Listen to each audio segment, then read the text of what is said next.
새아침의 말씀입니다. 서울시 양천구 곰달래로 새물결교회 이정철 목사입니다. 하나님께서 허락하신 새날 새아침 주님의 이름으로 문안드립니다.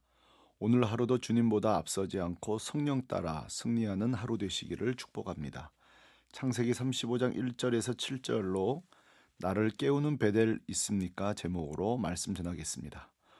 언젠가 목회자 독서 모임에서 각자 자신을 일깨워준 한 권의 책을 서로 소개하는 나눔의 시간을 가진 적이 있습니다. 어떤 목사님은 슬럼프가 왔을 때, 어떤 분은 매너리즘에 빠졌을 때, 어떤 분은 자존감이 바닥을 쳤을 때, 또는 가정에 위기가 왔을 때 등등 각자 가장 위기의 순간 자신을 깨워준 책들을 소개하며 상호 큰 유익을 얻은 적이 있습니다. 그런데 생각해보면 우리를 정신 차리게 해주는 것은 책만 있는 것은 아닙니다. 나를 따끔하게 정신 차리게 해주는 사람도 있고 명언도 있습니다. 그런데 나를 정신 차리게 해주는 장소가 있는 것도 아십니까?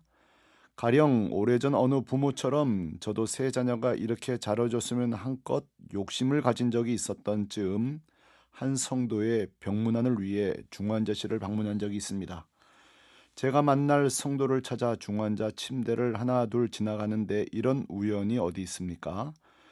들어가자마자 첫 침대에 있는 여자아이가 제 큰딸과 동갑이요. 몇 침대 지나자 또 한 여자아이가 제 둘째와 동갑이요. 코너 마지막 침대에는 임종 직전 아주 어린 남자아이가 있었는데 제 막내 아들과 같은 나이였습니다. 부모의 오열하는 장면을 지나서 드디어 제가 만나기로 한 성도님을 만난 후 기도해드리고 주차장으로 내려왔는데 도무지 시동을 걸 수가 없었습니다. 오늘 만난 새 아이들 때문이었습니다. 특히 임종 직전의 남자아이 생각에 저도 모르게 눈물이 났습니다. 그날 집에 돌아와 만난 자녀들에게 제가 어떻게 했을까요? 건강하게 자라줘서 고맙다. 공부는 조금 천천히 하고 일찍 자고 마음 편하게 가져라. 공부보다 건강이 최고다. 라고 하나둘 안아주었습니다. 30분 남짓 머물렀던 중환자실이 제 정신을 차리게 해주었습니다. 그렇습니다. 때론 장소가 사람의 정신을 깨우쳐 줍니다.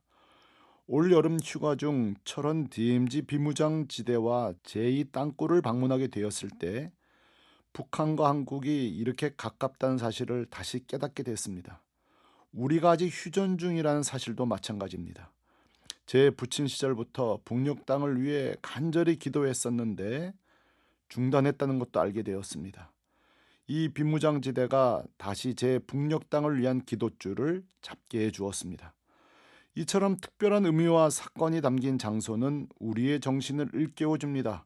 오늘 본문처럼 말입니다. 창세기 35장의 야곱은 지금 인생의 최대 위기를 맞이했습니다.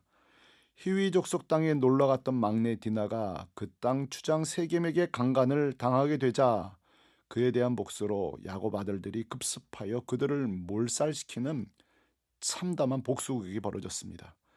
이제 히위 족속의 또 다른 복수를 맞이해야 될 절대 위기 상황입니다. 어떤 해결책도 없는 이 순간 하나님이 주신 해결책은 거주지 장소를 옮기라는 뜻밖의 요구였습니다. 애청자 여러분, 장소 하나 옮긴다고 해서 지금 해결될 문제가 아닌데 하나님의 의도는 무엇입니까? 1절입니다. 하나님 야곱에게 이르시되 일어나 베델로 올라가서 거기 거주하며 내가 내 형 에서의 낯을 피하여 도망하던 때에 내게 나타났던 하나님께 거기서 제단을 쌓으라 하신지라. 아멘. 베델이 풍수적으로 명당이고 무속적으로 애군을 쫓기 위함도 아닙니다. 베델은 야곱이 형 에서를 피해 도망하던 중 하나님을 인격적으로 만난 장소였습니다. 28장 18절 야곱이 아침에 일찍 일어나 베개로 삼았던 돌을 가져다가 기둥을 세우고 그 위에 기름을 붓고 그곳 이름을 베델이라 하였더라. 이 성의 옛 이름은 루스더라. 아멘.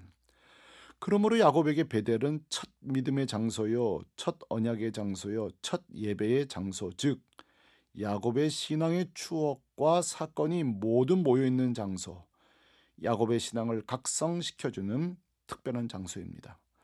그런데 베델은 야곱에게만 의미 있는 곳이 아닙니다. 대대로 중요한 장소였습니다.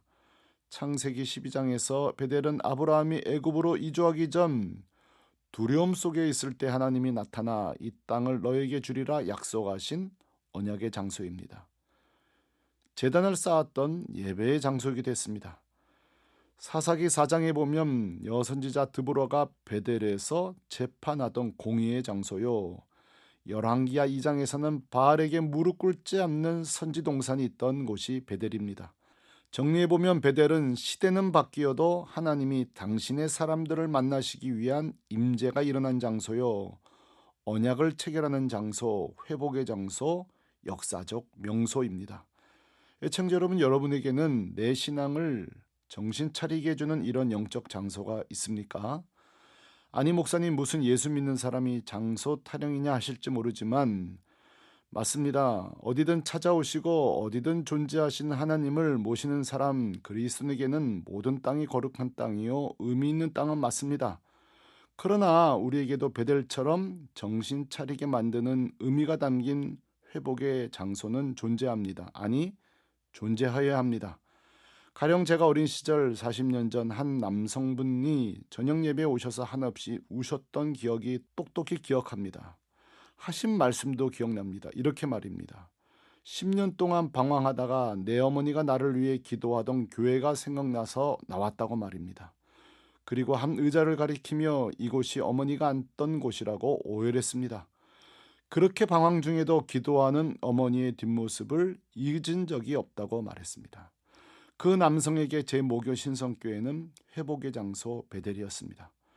저에게도 베델 두 곳이 있습니다. 하나는 내 부모님이 기도하시던 청계산 기도원입니다.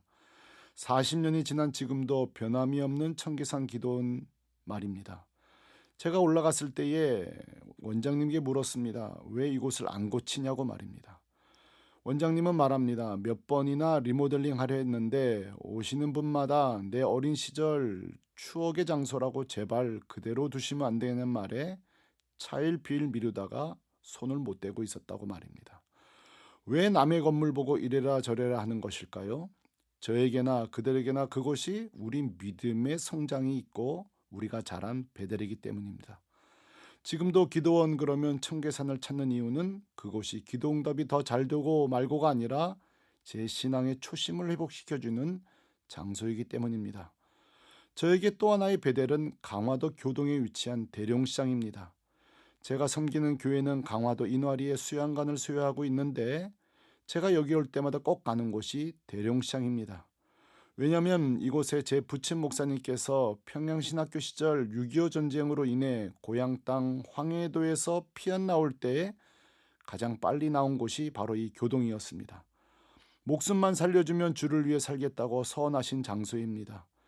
그곳에서 상황이 나아지길 기다리며 참회 장사를 하셨다고 합니다. 그야말로 제2의 고향이었습니다.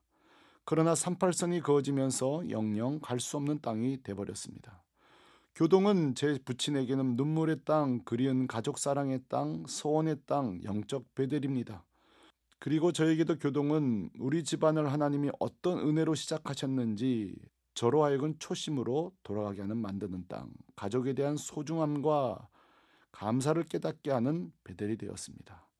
사랑하는 애청자 여러분, 여러분에게는 하나님의 사랑을 기억나게 해주는 베델이 있습니까? 예수님의 사랑을 생각나게 해주는 베델이 있습니까? 신앙의 초심을 차리게 해주는 베델이 있습니까? 없다면 현재 나가는 성전을 베델로 삼으시길 바랍니다. 내 교회만큼 좋은 베델이 어디 있습니까? 눈물 나면 달려가는 내 교회, 서러울 때 달려가는 내 교회, 감사해도 달려가는 내 교회 말입니다. 내 교회가 최고입니다. 훗날 자녀들이 방황하다가 여기가 내 어머니 아버지가 기도하던 자리인데 하고 가리킬 수 있는 그 교회, 그 자리 하나 남기시기를 주님의 이름으로 축원합니다. 아멘. 새 아침의 말씀, 서울시 양천구 곰달래로 새물결교회 이정철 목사였습니다.